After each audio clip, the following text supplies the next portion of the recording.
Home security video from the Nancy Guthrie case is putting the spotlight on doorbell cameras. They can certainly be helpful in the case of solving a crime, but are neighbors allowed to set up systems that peer into someone else's home? I talked to one of the tens of thousands of apartment dwellers in Boise who has real concern about doorbell cameras invading her privacy. It's a Ring doorbell, and it's right across the way from you. Yeah. Allison Hurst has lived in her West Boise apartment for about a year, and her neighbor's doorbell camera has her on edge. Every time I open the door, every time I start my car in the mornings and I leave the apartment in my bathrobe, I feel constantly watched.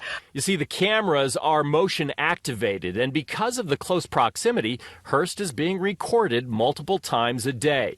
She also expressed concern that the camera has the ability to see inside her apartment windows. Boy, that's right out there. Yeah. Watching our every move. And I'm sure that they can see like inside our home, considering how close the camera is to our door, to our windows. I leave the blinds open for my plants, and other than that, I just keep the curtains closed. But it also makes me wonder, like, can the camera see into my bedroom window? On the main floor, Hurst has taken to closing her blinds to protect her privacy.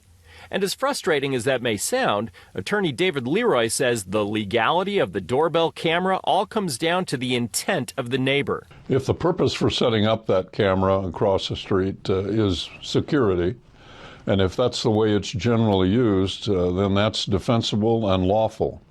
If, on the other hand, it is set up specifically to intrude into a private area of a neighbor's house, that is arguably illegal. Problem is, it's hard to know intent until something bad happens. And there's no state regulation regarding security cameras in apartment complexes. Some complexes may set down rules restricting them, but many, like Hearst, do not.